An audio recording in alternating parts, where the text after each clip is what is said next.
Hello दोस्तों, स्वागत है मेरे यूट्यूब चैनल पर। मैं हूं आपका एजुकेटर राज और आज हम इतिहास के महत्वपूर्ण प्रश्न और उत्तर के माध्यम से इस विषय के कुछ अंश को समझने वाले हैं। यदि आप किसी परीक्षा की तैयारी कर रहे हैं या फिर करना चाहते हैं या आपको इस विषय में आपकी रुचि है, राइट? तो ये वीडियो आपके लिए है। सबसे पहले हम क्वेश्चन और ऑप्शंस के माध्यम से और इसमें आने वाले जो भी फैक्ट्स होंगे, हम उनको अच्छे तरीके से समझेंगे और समझने के बाद जो है हम उत्तर की ओर बढ़ेंगे, है ना? और फाइनली इस उत्तर का जवाब देंगे, राइट? बिना देर किए हुए सीखने के साथ इस यात्रा की शुरुआत करते हैं और वीडियो शुरू करने से पहले मैं बताना चाहता हूँ कि अगर आप इस चैनल पर न्यू हैं तो मेरे चैनल को लाइक एंड सब्सक्राइब कीजिए ताकि मुझे जो है मोटिवेशन मिले। तो चलिए हम आज का जो है प्रश्न की शुरुआत करते हैं। तो आज का हमारा पहला क्वेश्चन है, अर्थशास्त्र नामक पुस्तक का लेखक कौन था?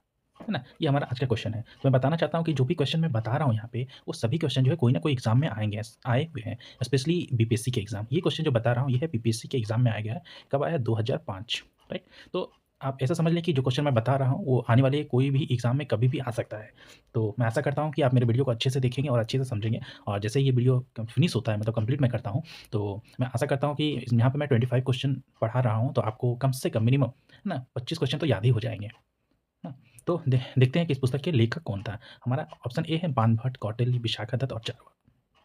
ओके, तो अर्थशास्त्र नामक पुस्तक के लेखक कौन है? तो इसका करेक्ट आंसर कौन है? कौटिल्य। अब जैसे कि कौटिल्य के बारे में हम थोड़ा-सा जानकारी जानते हैं, जानकारी ले लेंगे। कौटिल्य थे कौन? है ना? और इनकी इतिहास में इनकी क्या जो है भूमिका है ना? तो कौटिल्य जो थे, कौटिल्य का दूसरा नाम क्या है? चाणक्य भी है, चाणक्य। और इन्हें अर्थशास्त्र नामक पुस्तक लिखी, जैसा कि ये क्वेश्चन में है ना? चाणक्य कौन थे? चाणक्य थे मार्गदर्शक, है ना? मार्गदर्शक। किनके मार्गदर्शक थे? तो मौर्य वंश के जो सम्राट थे चंद्रगुप्त मौर्य के, है ना? चंद्रगुप्त मौर्य के ये मार्गदर्शक थे और चंद्रगुप्त मौर्य जो है ना? सम्राट बना किनके बदौलत? चाणक्य की बदौलत, राइट? तो हो गया चंद्रगुप्त मौर्य कौन थे? चंद्रगुप्त मौर्य कौन थे? तो ये थे ये मौर्य वंश की स्थापना करने वाले का। ओके, तो मैं आशा करता हूँ कि चंद्रगुप्त मौर्य के बारे में आप अच्छे तरीके से जानते होंगे क्योंकि मतलब जो पिछले मैंने क्लास ली है, तो मैं सभी क्लास में जो है चंद्रगुप्त मौर्य के बारे में बता देता हूँ। तो यहाँ पे मैं बता दे रहा हूँ, चंद्रगुप्त मौर्य ने मौर्य वंश की स्थापना किया था। मौर्य वंश की स्थापना किया था, है ना? किस ईस्वी में किया था? 322 ईसा पूर्व में किया था, है ना? और ये जो थे जैन धर्म के अनुयायी थे, जैन धर्म। और आपने नाम सुना होगा श्रवण बेलगोला, है ना? श्रवण बेलगोला, जहाँ पे इनकी मृत्यु हुई थी ये, है ना? श्रवण बेलगोला। और चंद्रगुप्त मौर्य के बारे में बताया जाता है कि ये जो तो पहला थे, पहला जो अखिल भारतीय साम्राज्य की जो है इन्होंने स्थापना किया था। और एक इनके समय में जो है महत्वपूर्ण भूमिका इन्होंने निभाया था कि इन्होंने जो है सेल्यूकस निकेटर, है ना? सेल्यूकस सेल्यूकस निकेटर को हराया था, है ना? और इन्हीं के समय में इन्हीं के समय में जो थे मेगास्थनी नाम का आदमी, है ना? मेगास्थनीज नाम का आदमी जो है भारत में आया था और मेगास्थनी की एक पुस्तक है जो बहुत ही फेमस पुस्तक है, बार-बार एग्ज़ाम में पूछा जाता है, इंडिका, है ना? इंडिका नाम की पुस्तक है मेगास्थनीज का, जो बार-बार जो है पूछा जाता है। तो मैंने इनके बारे में जो भी तथ्य, जो कि महत्वपूर्ण तथ्य था, मैंने बता दिया। तो मैं आशा करता हूँ कि आप जो है इस तथ्य को अच्छे तरीके से क्या है याद रखेंगे, राइट? तो हम नेक्स्ट क्वेश्चन की ओर बढ़ते हैं। बोला इतिहास के प्राचीन और मध्ययुगीन काल के राजाओं और उनके द्वारा लिखी गई रचनाओं का सही मिलान जो है युग में कीजिए। हमारा पहला क्वेश्चन है, ये ए है, ये बी है, कॉलम ए है, कॉलम बी है, हमें मैच करना है। तो मैं ऑप्शन मैंने नहीं दिया, मैं यहाँ पे सीधा मैच कर दूँगा, ठीक ना?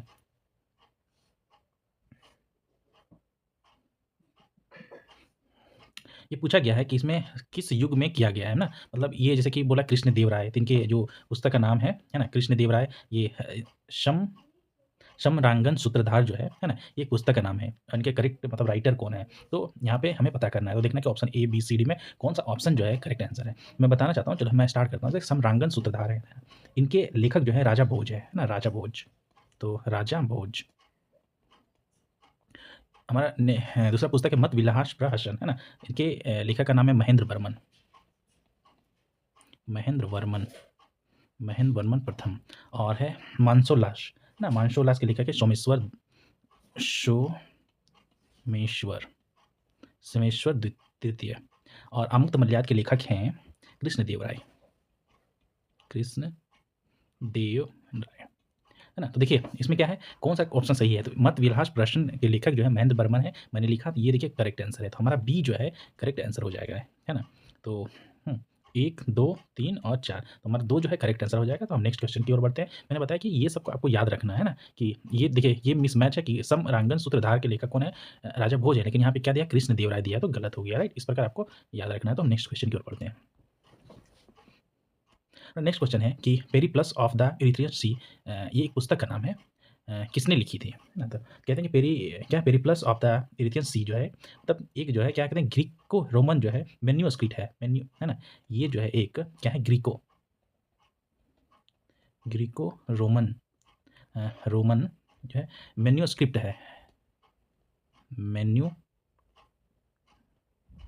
स्क्रिप्ट है, राइट? और ये जो है मतलब ये बुक मतलब किस चीज़ पे है ना, तो ये जो है मतलब कि बंदरगाह नेविगेशन के ऊपर है, नेविगेशन और व्यापार के ऊपर, नेविगेशन और व्यापार के ऊपर लिखा गया है, राइट ना? तो हम देखते हैं कि इसका करेक्ट आंसर कौन सा है। इसमें बोला गया कि टीसीएस या प्लिनी या टॉमली या स्ट्रैबो, या फिर ई ऑप्शन में मैंने जोड़ा कि एनोटी नॉट, मतलब नन ऑफ दिस क्वेश्चन है ना, नन ऑफ दिस, तो इनमें से कोई भी जो है करेक्ट आंसर नहीं है। तो मैं बताना चाहता हूँ इसका करेक्ट आंसर कौन सा होगा, नन ऑफ दिस होगा, क्योंकि इसके बारे में जो है ना, एक अनाम नाविक ने लिखा था, मतलब उस नाविक का नाम जो है पता नहीं है, वो नाविक जो है कहाँ के थे, अलेक्जेंड्रिया के थे, अलेक्जेंड्रिया ना, वो नाविक कहाँ के थे, अलेक्जेंड्रिया के थे, उनका नाम जो है पता नहीं है। तो करेक्ट आंसर क्या, ऑप्शन ई जो हमारा करेक्ट आंसर होगा। नेक्स्ट क्वेश्चन देखेंगे हम कि इनमें से किसने पहली बार यह व्याख्या की थी कि पृथ्वी के अपनी धुरी पर घूमने के कारण प्रतिदिन सूर्योदय एवं सूर्यास्त होता है ना, किसने किया था? हमारा ऑप्शन ए है आर्यभट्ट, ऑप्शन बी है भास्कर, ऑप्शन सी है ब्रह्मगुप्त और ऑप्शन डी है वारामिरी, है ना? तो मैं बताना चाहता हूँ कि आर्यभट्ट का नाम आपने सुना होगा, है ना, जैसे क्योंकि ऑप्शन हमारा ऑप्शन ए में है ना, आर्यभट्ट। आर्यभट्ट ही प्रथम व्यक्ति थे, है ना? प्रथम व्यक्ति थे जिन्होंने ये व्याख्या की थी कि पृथ्वी जो अपने धुरी पर घूमने के कारण ही क्या है, दिन और रात होता है, मतलब जो ये क्वेश्चन में लिखा हुआ है। इसका करेक्ट आंसर क्या है? ऑप्शन ए है, जो कि आर्यभट्ट ने मतलब बताया था। ओके, तो नेक्स्ट क्वेश्चन की ओर देखते हैं। इनमें से कौन गुप्त काल में औषधि के क्षेत्र में अपने कार्य के लिए जाने जाते थे? तो औषधि के क्षेत्र में जो है मतलब कौन जाने जाते थे? हमारा ऑप्शन ए है शूद्रक, शौनक, सुश्रुत और सौमिला। तो सुश्रुत जो है ना, ऑप्शन सी में है ना, सुश्रुत जो है ऑप्शन सी में, इनको यहाँ करेक्ट आंसर है। तो सुश्रुत को क्या कहते हैं, शल्य क्रिया का जनक भी कहा जाता है ना, सुश्रुत को शल्य शल्य क्रिया का जनक कहा जाता है, कहा जाता है किनको, सुश्रुत को। तो ये हमारा करेक्ट आंसर हुआ। अब हम नेक्स्ट क्वेश्चन की ओर बढ़ते हैं। तो हमारा नेक्स्ट क्वेश्चन देखते हैं कि क्या है, मतलब इनमें से कौन गुप्त काल में औषधि के क्षेत्र में अपने कार्य के लिए जाने जाते थे? ये ऑप्शन ए है सुश्रुत, सेम क्वेश्चन जो है रिपीट हुआ है। तो नेक्स्ट क्वेश्चन की ओर बढ़ेंगे। मतलब कवि वान है ना, कहाँ का निवासी था? तो वान कहने का मतलब क्या है, वान भट्ट के बारे में बताया जा रहा है ना, तो वान भट्ट के बारे में बताया जा रहा है। तो ये क्वेश्चन मैंने क्या है लास्ट जो क्लास लिया था उसमें बताया था। तो उसमें जो आयोग ने मतलब जो आंसर लिया था वो एक गाँव का नाम था, करेक्ट। तो उसके अनुसार से उन्होंने आंसर लिया था, गाँव का नाम था क्या है वो करेक्ट आंसर था। यहाँ पे आयोग ने क्या किया है, पाटलिपुत्र को करेक्ट आंसर माना है। तो यहाँ पे हम भी क्या करेंगे, पाटलिपुत्र को ही करेक्ट आंसर मानेंगे। और ये क्वेश्चन जो है अगर आप देखना चाहते हैं तो बीपीएससी एग्जाम है ना, 1996 ना, 1996 में आया था। और ये 41st बीपीएससी जो एग्जाम उसमें पूछा गया था। नेक्स्ट क्वेश्चन को देखते हैं फिर से। पृथ्वी राज रासो के लेखक कौन है? तो पृथ्वी राज रासो के लेखक कौन है, तो देखते हैं। हमारा ऑप्शन ए है कलहन, ऑप्शन बी है बिल्हन, ऑप्शन सी है जयानक और ऑप्शन डी है चंद्रबरदाई, राइट। तो अगर आप देखेंगे कि चौहान वंशी शासक जो है तो पृथ्वी राज तृतीय है ना, चौहान वंश के शासक, चौहान वंश के एक शासक थे जिनका नाम था पृथ्वीराज तृतीय, है ना, पृथ्वीराज तृतीय थे जो चौहान वंश के शासक थे। और उनके दरबारी कवि जो थे उसका नाम क्या है, चंद्रबरदाई। और इन्होंने जो है पृथ्वी राज रासो की जो है रचना की थी। तो हमारा करेक्ट आंसर है ऑप्शन डी है। तो डी को करेक्ट आंसर मानते हैं। हम नेक्स्ट क्वेश्चन की ओर बढ़ेंगे।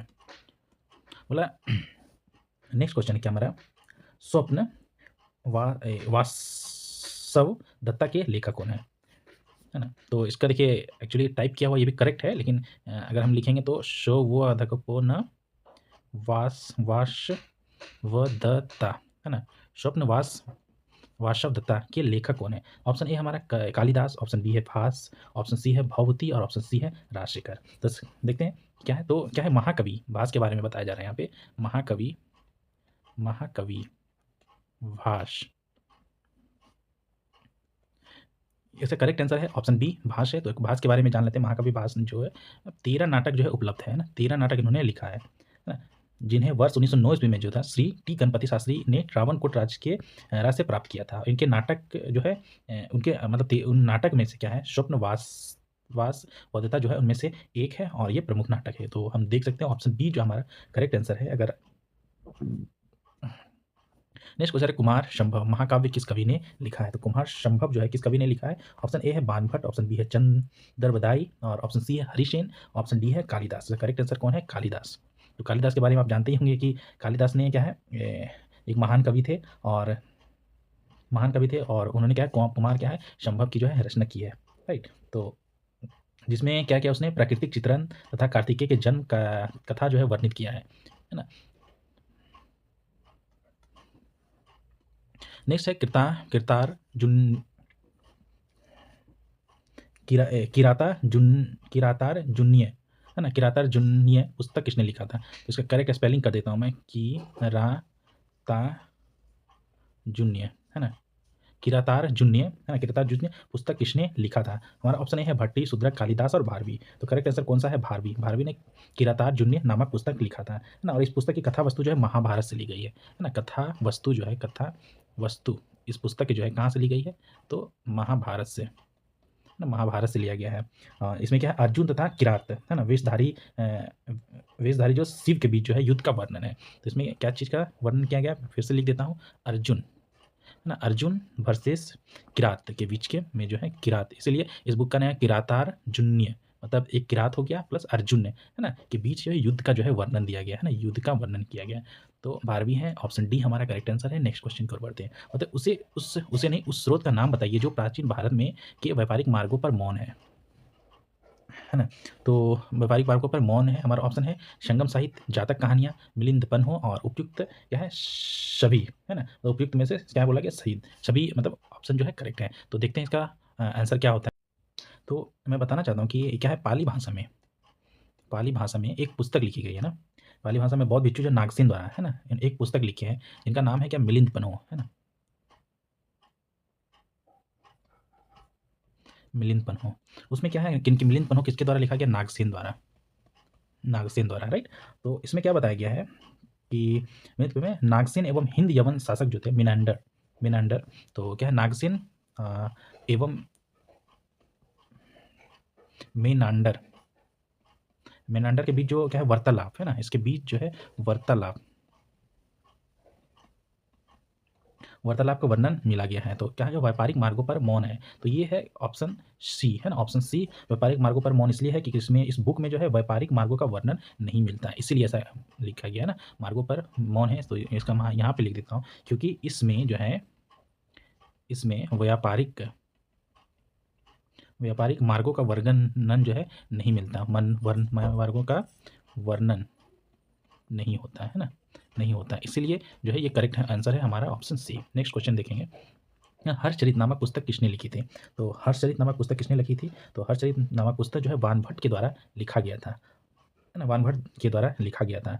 यह जो है क्या हर्षण वंश के इतिहास क्या है वर्धन वंश है ना, ये जो है पुस्तक वर्धन वंश के इतिहास का जो है प्रमुख स्रोत है ना। और यह एक क्या है आख्यायिका है जिसमें क्या है लेखक अपने समकालीन शासक तथा उसके पूर्वजों के जीवन वृत्त का वर्णन जो है प्रस्तुत करता है। अगर वर्धन वंश के बारे में पढ़ना चाहते हैं तो बाणभट्ट द्वारा जो बुक लिखी गई है हर्षचरित, ये जो है प्रमुख जो है क्या स्रोत है, राइट। तो नेक्स्ट क्वेश्चन देखेंगे, राजनीतिक की प्रारंभिक पुस्तक नीतिसार किसके द्वारा लिखी गई है। तो देखिए राजनीति की जो पहली पुस्तक थी नीतिसार, ये किसके द्वारा लिखी गई थी, ये कामंदक है ना, कामंदक के द्वारा लिखी गई थी। ऑप्शन सी जो है हमारा करेक्ट आंसर है। नेक्स्ट क्वेश्चन है हमारा कि कर्नाट वंश का संस्थापक कौन था। अब हम आ गए कर्नाट वंश के द्वारा। तो देखिए कर्नाट वंश के संस्थापक कौन थे, ऑप्शन ए है न्यायदेव, ऑप्शन बी है नरसिंह देव, ऑप्शन सी है विजय देव और ऑप्शन डी है हरदेव और ऑप्शन ई है उपयुक्त में से कोई नहीं। तो है ना कर्नाट वंश ना, तो कर्नाट वंश के संस्थापक जो थे, करेक्ट आंसर है ए है ना, न्यायदेव जो थे इस वंश के संस्थापक थे। और इनका अगर बोले कि ये जो 1097 से क्या है 1147 ईस्वी तक जो है ये रहे थे ना, इनका शासन मतलब था। और वे एक क्या था महान योद्धा थे, न्यायदेव जो थे एक महान योद्धा थे है ना, महान योद्धा महान योद्धा थे और क्या है न्यायदेव ने कर्नाटक की राजधानी जो था सिमरावगढ़ को बनाया था, है ना। तो इसकी राजधानी कहाँ थे, ये कर्नाटक वंश की राजधानी राजधानी राजधानी कहाँ था, सिमरावगढ़, सिमरावगढ़।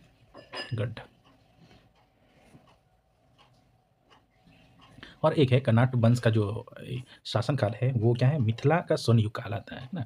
तो मिथिला का स्वर्ण युग, मिथिला का स्वर्ण युग कहलाता है। कौन क्या कौन कहलाता है, कर्नाटक वंश का शासन, कर्नाटक वंश का शासन, कर्नाटक वंश का जो शासन काल है वो मिथिला का जो है स्वर्ण युग है कहलाता है। तो नेक्स्ट क्वेश्चन देखेंगे हम। नेक्स्ट क्वेश्चन है कर्नाटक का अंतिम शासक कौन था। तो जैसे मैंने देखा था इनकी स्थापना किसने किया था, न्यायदेव ने किया था, और इनकी न्यायदेव ने किया था। तो इनके पूछा जा रहा है क्या, इसके जो है क्या अंतिम शासक कौन थे। तो इनके अंतिम शासक का नाम क्या था, हरि सिंह था। तो ऑप्शन ए है, ऑप्शन ए में हरि सिंह का नाम है। तो हम चलेंगे नेक्स्ट क्वेश्चन की ओर, राइट। क्वेश्चन 17 है, मतलब बिहार में विक्रमशिला विश्वविद्यालय के संबंध में निम्नलिखित कथनों पर विचार कीजिए, है ना। मतलब विक्रमशिला विश्वविद्यालय के बारे में हमें जानना है। मतलब यह बिहार के वर्तमान बांका जिले में स्थित है ना। ऑप्शन ए में बोला है इसकी स्थापना पाल वंश के राजा जो है गोपाल प्रथम ने की थी। यह ऑप्शन 3 में है, यह धर्म वज्रयान संप्रदाय मतलब यहाँ फला फूला था। यह खगोल विज्ञान, तर्कशास्त्र, कानून, व्याकरण और दर्शन जैसे अन्य विषय भी पढ़ाए जाते थे। तो देखिए हम देखते हैं इस क्वेश्चन को ध्यान से देखेंगे। जैसे कि यहाँ पे है, यह बिहार के वर्तमान बांका जिले में स्थित है। ये क्वेश्चन गलत है, ये बांका जिले में नहीं, ये भागलपुर जिले में स्थित है, भागल। तो कथनों पर विचार कीजिए, कौन से निम्नलिखित में से कौन से कथन गलत हैं। मतलब हमें क्या है, गलत कथन को चुनना है। तो देखिए एक तो आ गया है ना। तो जैसे ही एक आ गया तो हम ये देख सकते हैं कि ये हमारा बी तो नहीं हो सकता है, क्योंकि बी में क्या एक नहीं है। मतलब एक पहला कथन तो गलत है ना, और एक और दो ये हो सकता है, एक और चार हो सकता है। तो हम क्वेश्चन को देखेंगे, है ना। हमारे पास 3 ऑप्शन है और 3 ऑप्शन को जो है मतलब ध्यान में रखते हुए हम जो है इस क्वेश्चन को जो है आंसर करेंगे, राइट। तो देखिए हमारा देखिए इसकी स्थापना जो है पाल वंश के राजा जो है गोपाल ने की थी। तो क्या ये जो है प्रश्न, ये जो है मतलब ऑप्शन दिया गया है ये सही है। तो हम देखते हैं तो ये ऑप्शन जो है ये गलत है, क्योंकि क्या है इसकी स्थापना पाल वंश के राजा गोपाल ने नहीं किया था। तो किसने किया था, तो धर्मपाल ने किया था। यहाँ पे मैं धर्मपाल लिख देता हूँ, धर्मपाल। अब देखिए यहाँ पे हमारा दो मतलब कि क्या बोला है, कौन से कथन गलत है, मतलब गलत कथन को चुना था। 1 और 2 आ गया, राइट। तो हमारा ये आंसर हो जाएगा कि अब हमें आगे जाना ही नहीं है। ओके, तो हम तीसरे और चौथे ऑप्शन को भी देख लेते हैं। बोला गया कि बहुत धर्म का है ना, वज्रयान संप्रदाय, बहुत नहीं बौद्ध धर्म होगा, है ना, बौद्ध, है ना, बौद्ध धर्म का वज्रयान संप्रदाय यहाँ फला फला करेक्ट है, और यहाँ पे ये पढ़ा जाता है तो ये भी करेक्ट है। मतलब हमारा ऑप्शन ए जो कि सही है, 1 और 2 करेक्ट आंसर है, राइट। तो हम नेक्स्ट क्वेश्चन और बढ़ेंगे। तो विक्रमशिला नामक प्राचीन विश्वविद्यालय की स्थापना बंगाल के किस शासक ने किया था। अभी तुरंत मैंने बताया तो किस शासक ने किया था, तो बंगाल के धर्मपाल ने किया था, है ना। पाल वंश के शासक धर्मपाल ने किया था। मैंने पाल वंश के बारे में बता दिया था। पाल वंश जो है फिर से बता देता हूँ ना, पाल वंश,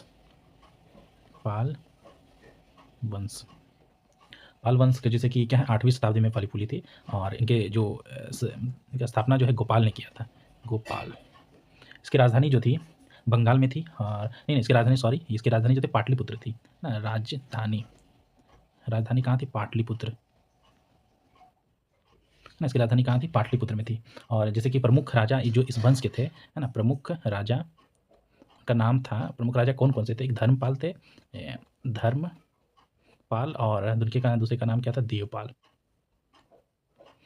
और धर्मपाल ने देखिए विक्रमशिला विश्वविद्यालय की स्थापना की थी ना, विक्रमशिला, है ना, विश्वविद्यालय की स्थापना किया था। तो नेक्स्ट क्वेश्चन अब देखते हैं, तो विक्रमशिला विश्वविद्यालय किन के द्वारा स्थापित किया गया था। सेम क्वेश्चन है, तो धर्मपाल के द्वारा स्थापित किया था।